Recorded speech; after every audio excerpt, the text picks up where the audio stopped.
They say a house is just a structure, a shell of bricks, wood, and steel. But mine was breath and blood, laughter and loss.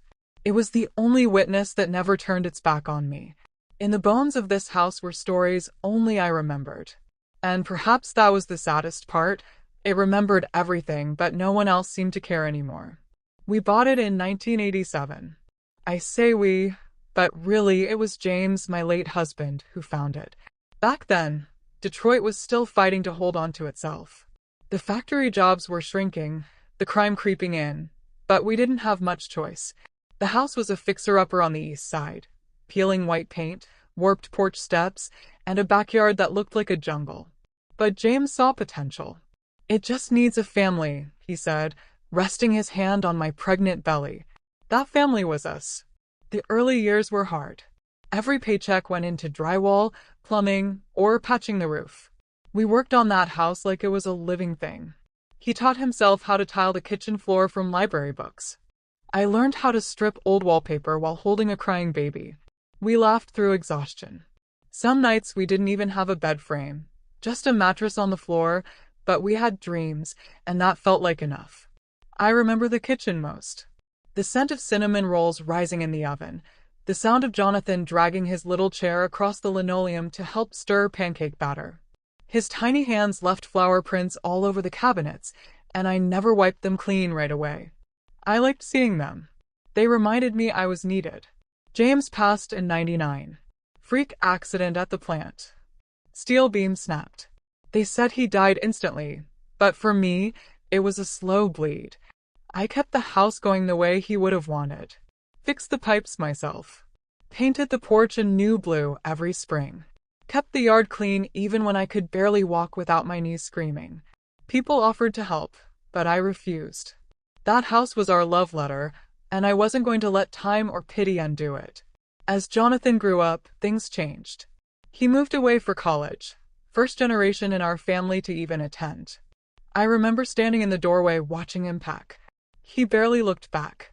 The house felt too quiet after that. I kept his room the same. Posters still on the wall, his old baseball glove in the closet.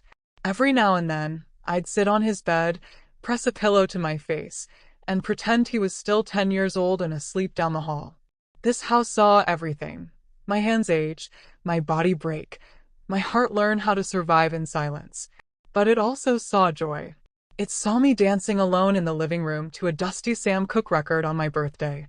It saw neighbors come and go, some waving, some forgetting.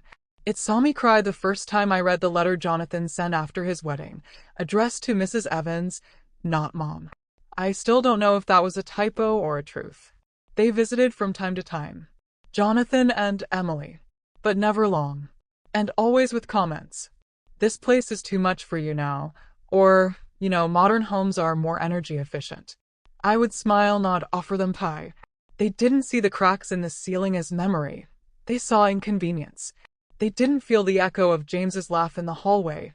They heard creaky floorboards. To them, it was property. To me, it was proof I had lived, loved, endured. And even as the air grew colder and my joints stiffened, I stayed. I stayed because I didn't know who I was without these walls. Because this house, for all its aging paint and fading wallpaper, still held me better than my own blood did. They didn't understand that. They never did. Jonathan was everything. He was the reason I got out of bed when grief turned my bones to lead. The reason I worked through fevers, skipped meals, and smiled through loneliness. After James died, there were nights I couldn't afford to cry. I pressed my hand to my mouth and muffled the sobs while Jonathan slept down the hall, just to make sure he wouldn't worry. He was barely 8. He didn't need to see his mother fall apart. Not then. I worked 3 jobs weekdays. I cleaned offices downtown. Evenings I was a cashier at the 24-hour store off Gresham. Sundays I took a shift waiting tables at a greasy diner, the kind with sticky menus and coffee that tasted like burnt rubber. It didn't matter. Every dollar had a name. Groceries, utilities, school supplies, and someday college. I clipped coupons like scripture, reused Tebto, stretched them, learned how to turn rice and beans into 10 different meals. But I never let Jonathan feel the lack. He always had shoes without holes, a winter coat that fit, and a birthday cake, even if I had to bake it from scratch with ingredients begged from the corner store. On Christmas mornings, I wrapped thrift store toys in newspaper and tied them with twine like they were treasures. He never noticed the difference. His eyes would light up, and in those moments, I forgot I was tired. When he was 12, he won his middle school science fair, built a model of the solar system out of foam and wire. He stood on the cafeteria stage, holding his little trophy, grinning so wide it looked like his face might split. I clapped until my hands hurt. That night, he said, "I'm gonna be the first in the family to go to college." And I said, "You'll get there, baby. I'll get you there." And I meant it. Through prom nights, football game shirt breaks, I was there. Bleachers, front row. Every time. I cheered louder than any other parent. I made sure he had what he needed, even if I went without. I remember pawning my wedding ring to help him afford his dorm deposit. It felt like peeling off the last piece of James, but I did it with pride. My son was going to college. My son was going to make it. He got into Michigan State. I danced in the living room when the letter came. Then I cried, because I knew it meant goodbye. He called sometimes. Not often. Said he was busy. I understood. He was building a life. New friends, new city, new dreams. I didn't want to be the kind of mother who held him back. So I stayed quiet. I mailed care packages, socks, instant noodles, granola bars. I slipped little notes inside. Proud of you. Don't skip meals. Love you always, Mom. He rarely mentioned them, but I kept sending them anyway. When he graduated, I wore my best dress. Navy blue with white flowers. I ironed it twice. The ceremony was packed. I could barely see him from the bleachers, but when his name was called, I screamed, "That's my son." A woman next to me smiled. "You must be so proud." I nodded, blinking back tears. More than I can say. That was the dream, you know? That he'd come back. That someday, this old house would be full of footsteps again. That he'd bring his wife, maybe kids. I imagined little faces pressed against the kitchen window, just like Jonathan used to do when it snowed. I imagined Thanksgiving dinners with too many chairs and too much pie. I imagined being called Grandma. I never imagined I'd be sitting alone in that same kitchen, reheating leftovers, listening to the sound of a silent phone. They say children grow up, but no one warns you what it feels like when they grow away. At first, the visits were sweet, if short. Jonathan would knock on the door with a grocery bag of things I didn't ask for, fancy teas, organic Cracursa bottle of multivitamins that smelled like copper. Has it with me for 20 minutes, scrolling his phone between questions. "You feeling okay, Mom?" "Taking Yorms." He always sounded more like he had a doctor than a son. Then came Emily. She didn't come with bags. She came with suggestions. And smiles that didn't quite reach her eyes. "The kitchen could really use a remodel," she said during her first Thanksgiving with us. "Granite countertops would add resale value."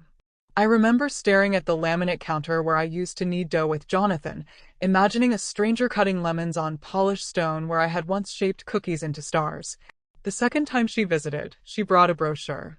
"Have you thought about estate planning? It's good to sort things while you're still sharp." Still sharp. Like I was a ticking time bomb of confusion. I didn't answer. Just poured more coffee. It started to feel less like they were visiting me, and more like they were evaluating an investment. The questions became more pointed. "Have you considered moving to a smaller Placido? You really need all this space by yourself? Wouldn't it be easier to let us take care of the taxes and maintenance?" They framed it like concern, but it stung like control. Like I was a burden they were trying to manage. I kept brushing them off with soft deflections. "I like the space. This is home. I'm still managing fine." But their tone sharpened over time. They stopped asking and started expecting. One afternoon, Emily arrived unannounced with a real estate agent. "Just to get a sense of the market," she chirped. I stood in the doorway, blocking their path like a boulder. "This house isn't for sale," I said. Her smile vanished. Jonathan didn't say a word. He just looked away. I felt it then, the shift. I was no longer the mother who raised him. I was the old woman in the way of their plans.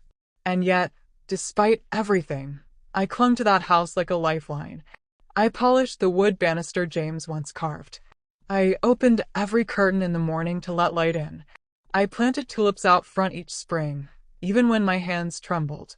I was holding on to something sacred, but they only saw square footage and equity. When Emily began calling more frequently, always under the guise of checking in, but somehow the calls always returned to property taxes, insurance costs, resale value, I began to dread the sound of the phone. Her voice was never cruel, but it was cold, detached.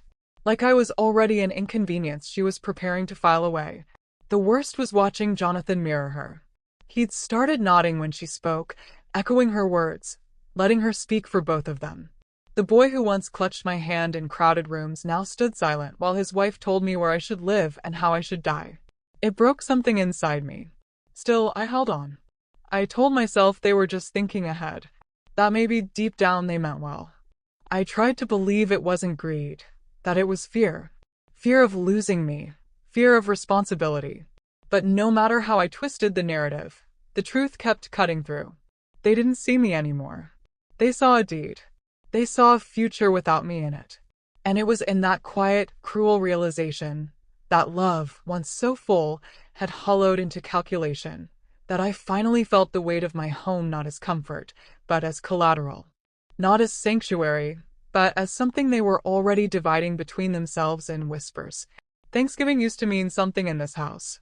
It used to be laughter spilling down the hallway, the scent of roasted turkey floating into every room, the clatter of plates, the shuffle of feet, and voices talking over one another. For decades, I cooked like it was sacred, because it was. It was the day I could wrap my family in warmth, even if the world outside was cold and brittle.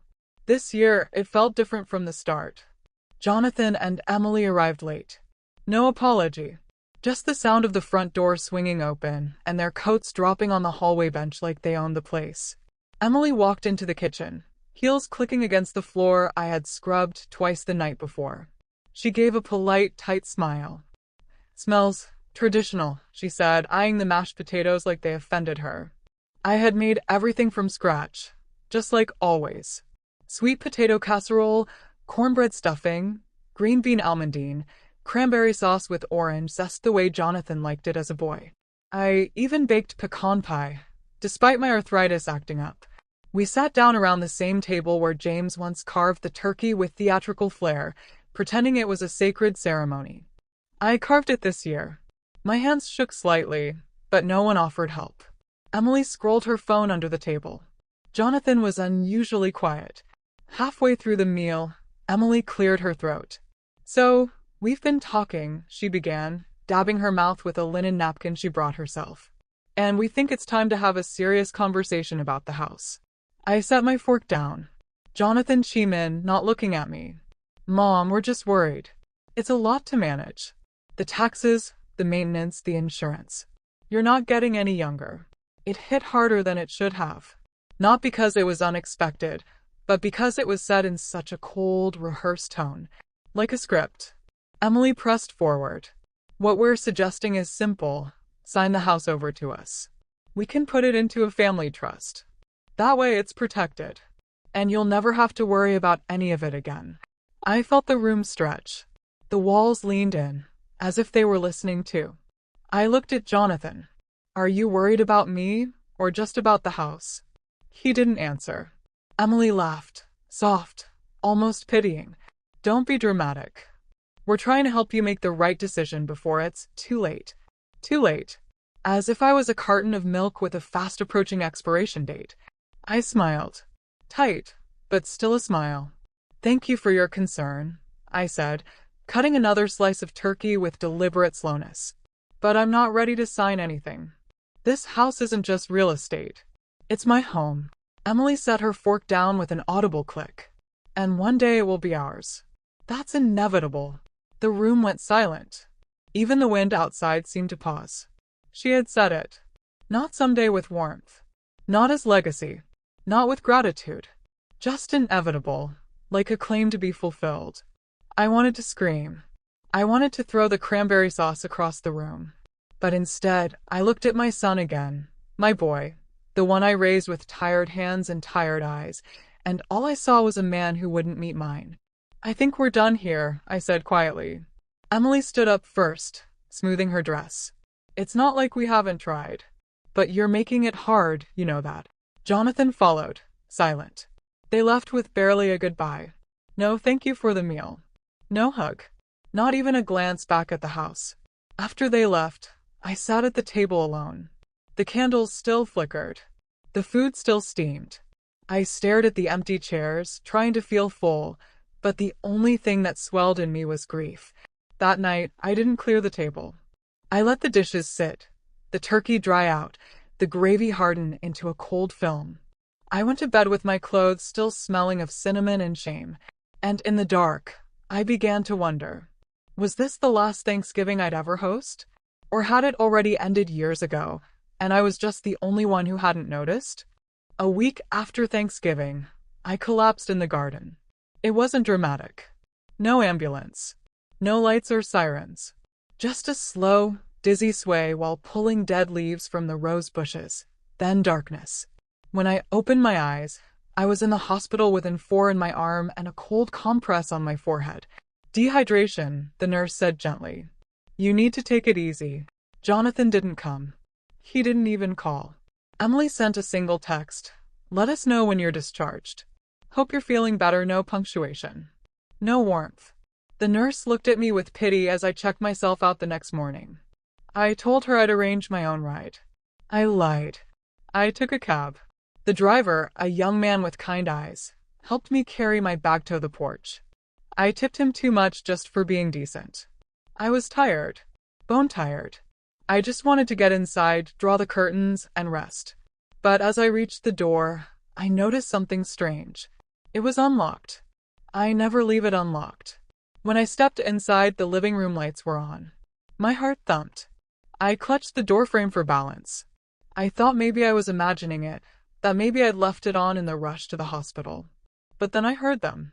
Emily's voice. "I'm telling you, we can get this place appraised by next week. If she won't sign, maybe we just move forward. We'll explain it to the lawyer later." I froze. From the hallway, I could see into the dining room. Papers spread across the table. A laptop open. Jonathan sitting silently, jaw clenched. Emily flipping through what looked like property documents. She was holding my mortgage statements, my tax records, my private papers. "Are you seriously going to let her keep dragging this out?" she snapped. "She's going to fall and break her neck in this dump, and we'll be left cleaning up the mess. If she cared about the family, she'd do the responsible thing and give us the deed before it's too late." Jonathan didn't respond. He never does when it matters. I stood in the hallway, invisible in my own home, my ears ringing, my breath shallow. Emily continued, her voice sharpening. "If she doesn't sign willingly, maybe we look into guardianship. She's clearly not thinking straight. She talks to herself, forgets appointments, nearly fainted in the garden. What else do we need?" My knees buckled. They were planning to declare me incompetent. To steal the house with paperwork and signatures, dressed up as concern. I turned slowly, quietly, and stepped outside without a word. I didn't slam the door. I didn't cry. I walked around to the back porch, sat on the old swing James built, and stared at the horizon until the sky dimmed into dusk. That night, I said nothing. When they left, they didn't even check the back of the house. They assumed I was still in the hospital. They didn't call, didn't ask, didn't worry. I slept on the couch with the front door double-locked and a kitchen knife under my pillow, not because I feared violence, but because I no longer trusted the people who once called me family. The next morning, I walked into the dining room, sat down at the table where they'd held their little summit, and stared at the crumpled documents. Some still smelled faintly of Emily's perfume, lavender and smoke.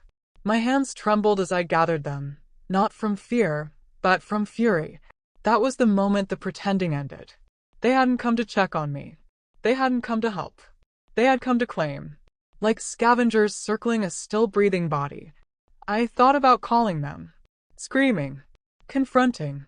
But what would be the point? They had already made their choice. So now it was my turn to make mine. I used to think heartbreak came with noise. Screaming, slamming doors, shattering plates, something you could point to and say, "There." That's when it broke. But the truth is, the deepest kind of pain arrives in silence. It doesn't demand attention. It just sits next to you, breathes with you, until you realize it's part of you. That moment came 2 nights after I overheard them. I couldn't sleep. The house felt heavy, like it knew what I knew and didn't know how to comfort me. I got up around midnight, wandered the hallway, let my fingers trace the wallpaper seams. The patterns had faded, but they were still there, like me. We'd both aged in place. Their voices pulled me to the kitchen. I should have turned around. I should have spared myself what came next. But I stood in the dark hallway, just out of sight, listening to my son and his wife speak plainly, openly, like I didn't exist. Emily's voice was low, annoyed. She's just dragging this out. She thinks she's punishing us, but all she's doing is wasting time. And then Jonathan said it. Said it like he was commenting on the weather. If she'd just die already, we could finally do something with this house. There was a pause. No gasp. No correction. No apology. Just silence. Then Emily laughed, lightly like it was a joke. Well, she's 70 next year. Odds are in our favor. I didn't breathe. I didn't move. I stood there, barefoot on the cold hardwood, trying to understand how the boy I once held against my chest when he had night terrors could wish me gone so easily. How the child I fed with spoons, raised with sleepless nights and sacrificed dreams, now counted the years between my heartbeat and his inheritance. It wasn't the cruelty of the words that destroyed me. It was the absence of grief in their voices. They weren't angry. They weren't even frustrated. They were done. Like I was an overdue bill. Like my continued existence was just inconvenient. I walked back to my bedroom without making a sound. Laid on top of the covers. Eyes open. Hands still. Tears sliding silently into my ears. I thought about James. About how he would have stormed into that kitchen, slammed his fists on the table, and told them both to get the hell out. But he wasn't here. And the only thing more painful than losing him was realizing that the son we'd raised together had become this. I didn't sleep that night. Not a minute. By morning, the decision had formed inside me. Quietly. Firmly. They had mourned me before I was gone. So I decided to give them what they wanted. But not in the way they expected. Grief has many shapes. That morning, mine looked like stillness. The sun came up, but I didn't open the curtains. I sat at the edge of my bed, hands folded in my lap, as if waiting for someone to knock on the door and tell me it had all been a terrible dream. No one came. No voices. No footsteps. Just the distant sound of traffic and the tick-tick-tick of the old wall clock James once fixed with tape and prayer. 4 hours I didn't move. Not because I couldn't, but because everything inside me had gone quiet, like a field after a storm. Flattened. Still dripping. But done. I thought about leaving. Just grabbing my coat and walking away. But walk where? To whom? The world felt foreign, and yet I couldn't stay in that house 1 minute longer without doing something. I had been raised to believe that endurance was strength. That keeping your mouth shut was noble. That family came first. But what do you do when your family prays for your absence? I made a cup of tea, my hands steady for the first time in days. I sat by the window, watching the neighborhood come alive, dogs barking, kids biking, mailboxes clinking. And then it hit me. If I died tomorrow, that house would go to them. They would sell it, flip it, gut it of every memory, and repackage it as a starter home with potential. My wedding photo would end up in a thrift store. James's hand-carved shelf in the hallway would be ripped out and dumped. The tulips in the garden would be bulldozed for something more modern. They didn't just want my house. They wanted to erase me from it. And I couldn't let that be the final chapter. That afternoon, I took out the deed, stared at my name printed on the page. My signature from decades ago. The ink had faded, but the claim remained, Margaret Evelyn Harper, sole owner. It was still mine. The memories. The sorrow. The strength. Every nail James hammered into those walls, every dollar I sacrificed, every dream I poured into those floors. They were mine. And they deserved better than to be inherited by people who treated love like a transaction. I didn't need revenge. I needed closure. And protection. That night, I didn't sleep again. But this time, I wasn't hollow. I was awake, alive, in a way I hadn't felt in years. My grief had calcified into something firm, something permanent. And in the stillness, a plan began to take shape. They wanted me gone, so I would vanish. But I would take everything with me. The next morning, I opened the curtains. For the first time in weeks, the sun felt warm instead of mocking. The house, too, seemed to shift with me, less like a prison, more like a companion. It creaked softly when I walked through it, as if exhaling. I whispered into the empty hallway, "Don't worry, I know what I'm doing now." I spent that day gathering documents. Birth certificate, deed, insurance records. I pulled the thick manila folder from the filing cabinet James built himself, the one I always thought was too big, until now. Every paper had its place, each record a piece of a life we had fought to build. I made 2 phone calls. The first was to a local legal aid group I'd once seen advertised on a church bulletin board. I didn't need much, just someone to witness a signature and make it official. The second was harder. It was to Maria, the woman who cleaned houses on our street and sometimes helped mow my lawn when my knees gave out. She didn't answer, so I left a message. "Hi, Maria. This is Mrs. Harper from 612 Breckenridge. I was wondering if you and your husband might have a moment to stop by sometime this week. Nothing urgent. Just something I'd like to ask you." She called back that afternoon. When she arrived with her husband Luis and their 2 little boys, one holding a plastic toy truck, the other shyly hiding behind her leg, I invited them in for tea. They hesitated at first. I think they were used to polite walls, not open doors. But I insisted. Luis worked 3 jobs. Maria, too. They shared a 1-bedroom apartment with mold creeping up the corners. And yet, they never complained. Every Christmas, they left a small bag of homemade tamales on my porch, wrapped in foil, no name, just kindness. We sat at the kitchen table. The same table where my son had once drawn turkeys with crayon handprints. The same table where he and Emily plotted my exit. "I'd like to sell you this house," I said gently, stirring sugar into Maria's tea. "But not for market value." They stared at me. Luis blinked. What do you mean?" "For $1, I said. Maria gasped. "Mrs. Harper, we couldn't." "You can.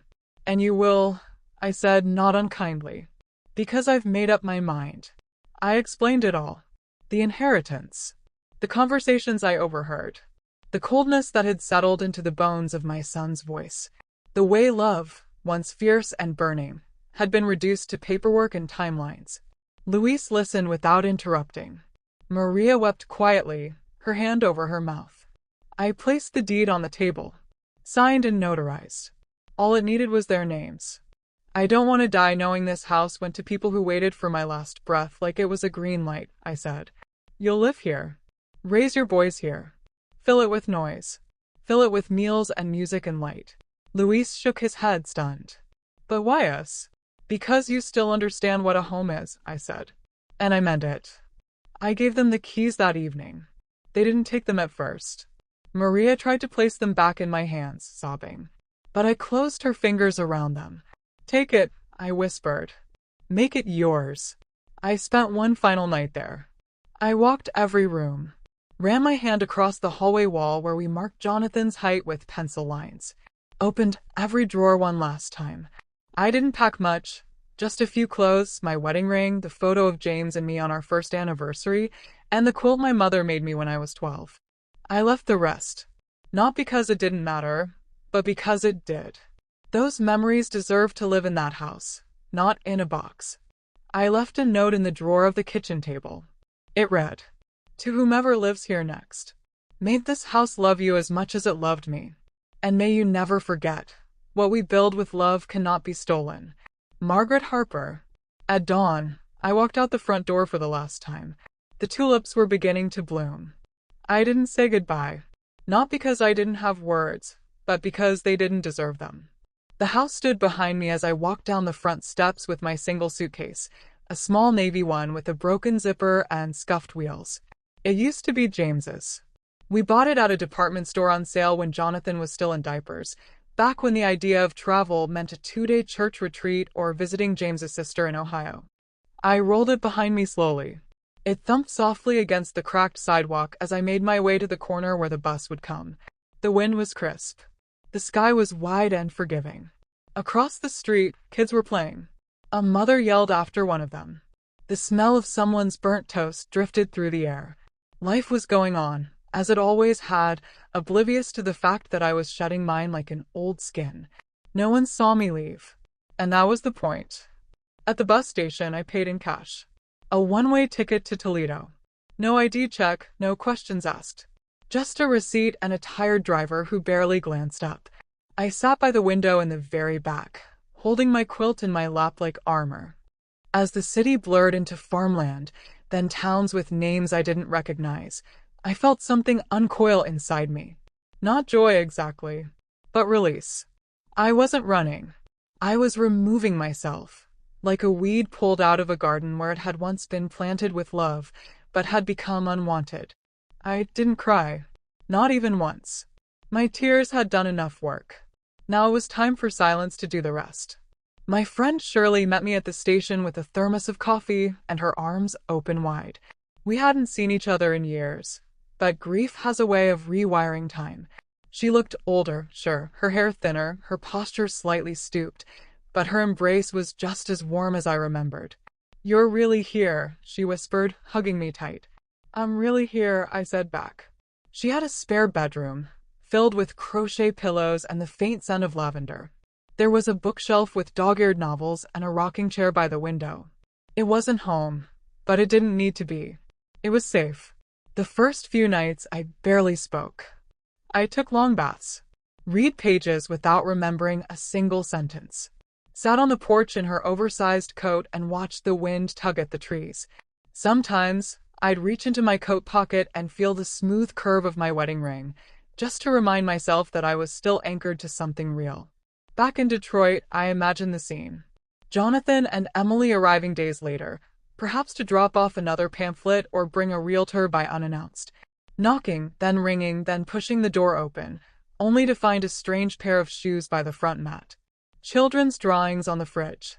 The laughter of boys echoing from upstairs. I imagined their faces when they realized the house was no longer theirs to wait for. The key didn't fit. The deed wasn't theirs. And I was gone. No trace. No forwarding address. No voicemail.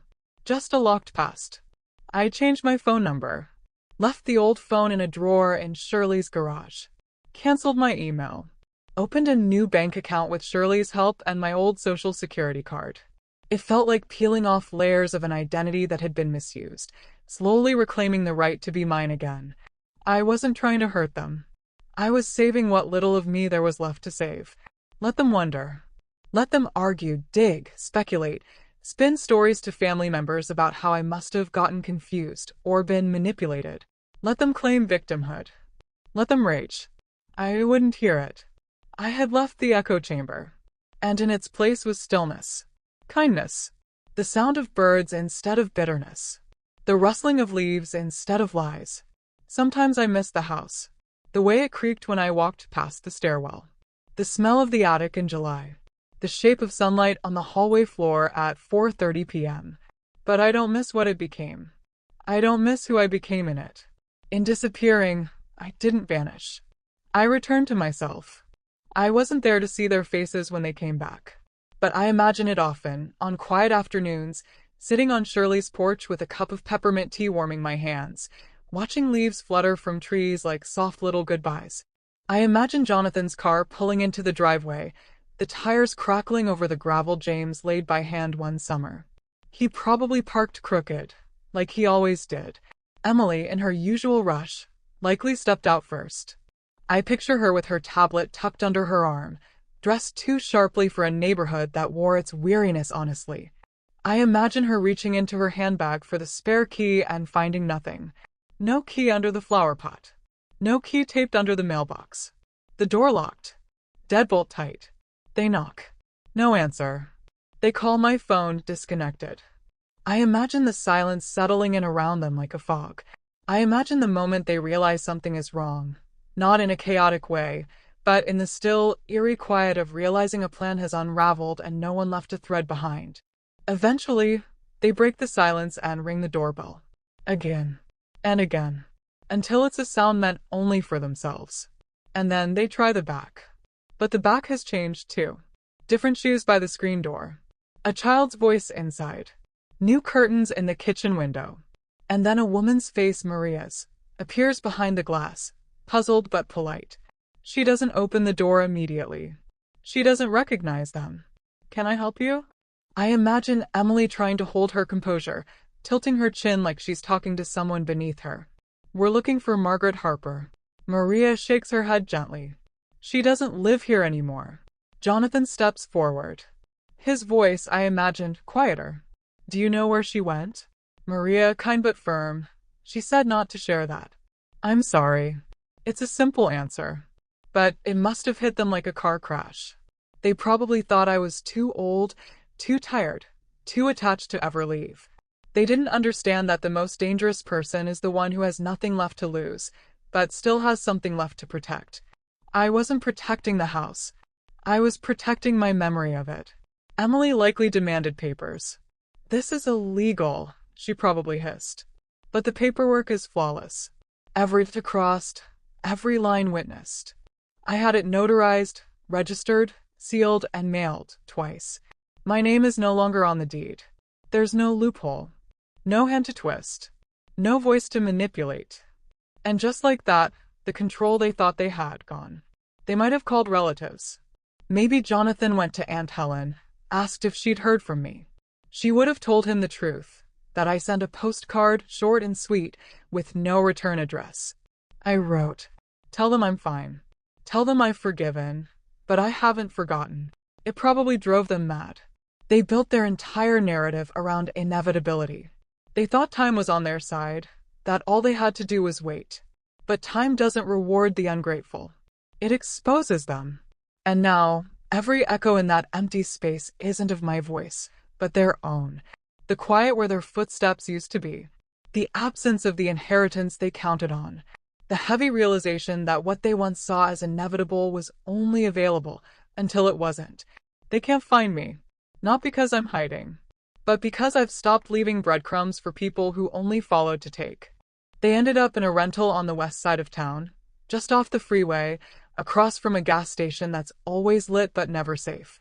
A 2-bedroom apartment with thin walls and a broken mailbox. A place where the neighbors argue at midnight, and the hallway always smells faintly of mildew and reheated takeout. Not dangerous exactly. Just uncomfortable. Unsettling. Like a waiting room where no one ever gets called in. I didn't hear this from anyone directly. But things trickle back. Even when you disappear, the world whispers.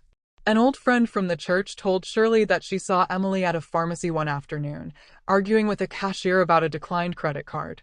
She looked tired. Makeup uneven. Her hair pulled into a too-tight bun that didn't quite hide the gray. The kind of gray that shows up when you realize the future you counted on has been revoked. Jonathan, from what I gather, works longer hours now. He took a second job consulting on weekends. He tells people it's for flexibility, but I know that tone. It's the kind people use when the truth would embarrass them. The truth being, they needed the money. Badly. The condo they were eyeing in Midtown? Gone. The renovation plans? Scrapped. The investments they hinted at over wine and cheese? Liquidated to pay for a car note. They'd built their life around a false guarantee. The promise of a house they didn't build, filled with memories they didn't make. They thought of it as delayed income, something they were owed. Not gifted. Not earned. Just expected. And when that house slipped through their fingers like sand, so did everything else. I imagine the fights. Emily pacing the living room, voice shrill, accusing Jonathan of not pushing harder. You let her get away with it. Her words probably land like stones, because deep down, she knows she counted the chickens before the will was even written. And Jonathan? He probably sits with his head in his hands, caught between guilt and resentment, unable to admit the truth, that he lost the house not because I ran, but because he stayed silent too long while someone else did the hurting. Their kids, my grandchildren, don't visit often anymore. And I don't blame them. It's hard to keep traditions alive in a place that never really feels like home. There's no garden to run through, no creaky staircase to race up, no kitchen table that knows your name. Just a fold-out couch and a promise that things will be better soon. But better never comes when you've built your future on someone else's grave. Sometimes I wonder if Emily walks past our old street, sunglasses on, chin tilted high, pretending not to look at the house now full of color and toys and joy. I wonder if she sees Maria's children playing on the front lawn and feels something twist inside her, not loss, but rage at the audacity of happiness she no longer owns. I don't feel sorry for them. That might sound cruel, but what they lost wasn't just a house. It was the right to rewrite my life like a footnote. And now they live with that erasure, the cold, echoing consequence of a plan that crumbled because it lacked one thing: love. Not control. Not manipulation. Just love. And when you try to inherit something you never honored, the universe has a funny way of giving you exactly what you gave. Nothing. It's strange, living a life without anyone expecting anything from you. For the first time in decades, I wake up to silence that doesn't feel like punishment. There's no creak of footsteps in the hallway, no demands hidden in polite tones, no subtle sighs when I forget something or take too long to answer a question. At Shirley's house, the mornings are slow. She brews strong coffee and hums off-key to the radio. Her cat, Muffin, jumps into my lap and demands affection like it's a birthright. And I give it to her. Happily. Because here, no one takes love for granted. I still think about the house, but not in the way I used to. Now, when I close my eyes and picture it, I don't see Emily's arched eyebrows or Jonathan's folded arms. I see little boys running barefoot through the yard. I hear laughter in a language I don't fully understand, but whose warmth I recognize all the same. I see Maria planting flowers beneath the window, her hands tender with the soil, the way mine once were. That house is alive again. And so am I. Some nights, Shirley and I sit on the porch with a bottle of wine we bought cheap from the corner store. We talk about nothing and everything. She tells me about her ex-husband, who once left her for a woman 20 years younger and ended up bankrupt. I tell her about James. The way he used to whistle when he was nervous. The way he held my hand even after he passed, in my dreams. She asks about Jonathan sometimes. I always say the same thing: he's alive. That's enough for me now. Because the truth is, I don't hate him. And I don't miss him either. What I miss is the version of him that used to love me without hesitation. The little boy who brought me dandelions in sweaty fists. Who fell asleep on my shoulder at the movies. Who once cried because he thought he broke my favorite mug, and then tried to glue it back together with Elmer's and hope. That boy's gone. And the man he became? I've let him go. Letting go doesn't always come with closure. Sometimes it comes quietly, like a door closing in the wind. No sound. No goodbye.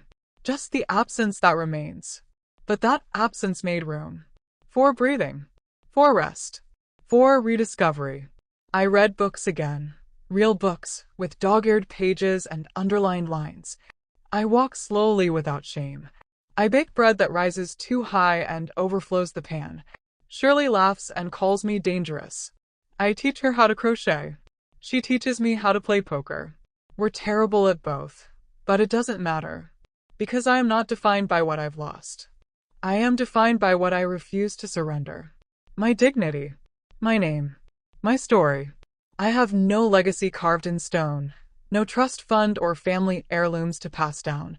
But I know this: somewhere in Detroit, a little boy is learning how to ride a bike in the same driveway where Jonathan once did.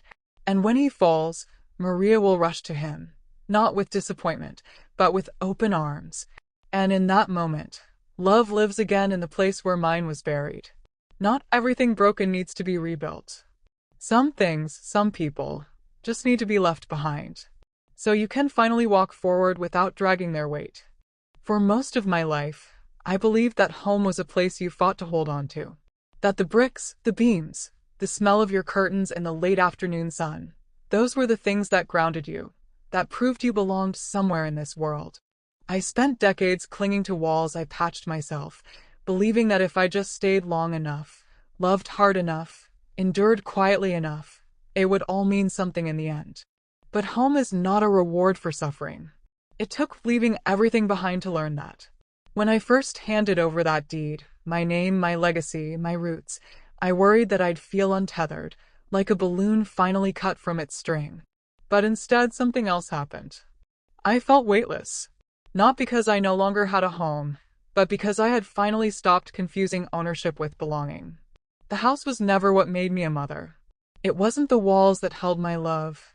It was my hands. My sleepless nights. The soup I made when Jonathan was sick.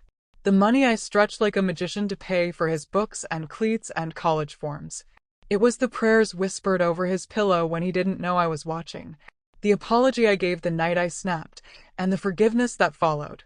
Unasked for, unconditional. Those things traveled with me. They live in my breath, not in my mailbox. I no longer measure my worth by the square footage of a home passed down like a trophy. I measure it by what I chose not to pass down, the cruelty, the calculation, the coldness disguised as planning ahead. I broke that cycle the moment I said no. The moment I walked away from a future that demanded my death as its opening chapter. I saved myself. And in doing so, I saved what truly mattered about the life I built. James once told me, years before he died, a house can stand 100 years and still never be a home if love doesn't live in it. I didn't understand then. I thought he was being poetic. But now I know he was right. A house is shelter. But a home is memory. It's safety. It's the space where dignity is honored and hearts are held gently, even when they break. That's why I left. Because what was once a home had turned into a holding cell, one where I was expected to sit quietly until I expired, so others could cash the keys like lottery tickets. But now, home is a quilt on Shirley's couch. A laugh shared over burnt pancakes. A text message from Maria saying, "We hung new curtains today." The boys picked dinosaurs. Now, home is a place inside me. And no one, not blood, not law, not entitlement, can take that from me again. If you're reading this or hearing it or just carrying it quietly in your chest, I want you to know something. You're not crazy. You're not bitter. You're not selfish. You're not failing just because you feel broken. You're waking up. It took me 60 years to learn that silence is not the same as grace. That swallowing pain doesn't make you stronger. It makes you disappear by degrees. And if the people around you only notice your value when it's attached to your property, your pension, your patience, or your passing, then it's not love they're offering. It's a transaction. And you do not owe anyone your body, your home, your peace, or your death just because you raised them. There's a lie we're told, especially as mothers, that the good ones stay until the end, no matter what. That we exist to sacrifice, to endure, to forgive sins that haven't even been apologized for. That if we just love hard enough, people will eventually come around. But here's the truth no one writes on greeting cards. Some people never come around. Some people love the idea of you more than they love you. Some people don't want a mother. They want an inheritance. And it's okay to walk away from that. It's okay to draw a line where the world expected only a dotted signature. It's okay to choose yourself, even if it means choosing solitude. Because that solitude is still yours. And in that space, you'll hear your own voice again. You'll remember how it feels to be a full person, not a placeholder. I used to think the saddest thing in the world was dying alone. But now I know, it's living your whole life surrounded by people who are waiting for you to die. So if you are where I was, if you hear the whispers in the kitchen, the sighs when you enter a room, the subtle rewordings of what's best for you, when what they really mean is what's easiest for us. Listen, not to them, to yourself. Your gut is wiser than their tactics. Your heart is still yours. And if no one has said this to you yet, let me be the first. You are allowed to reclaim your story. You are allowed to disappear from the places that made you feel disposable. You are allowed to protect your name, your peace, your past, even if the world doesn't understand your reasons. Because you are not a deed. You are not a bank account. You are not a stepping stone. You are someone who built a life, brick by brick, meal by meal, night by night. And if all they saw was the title on the mailbox, let them lose more than the house. Let them lose the right to your love. That was the only inheritance that ever truly mattered. And you're still here. Still breathing. Still becoming. And in that becoming, there is power.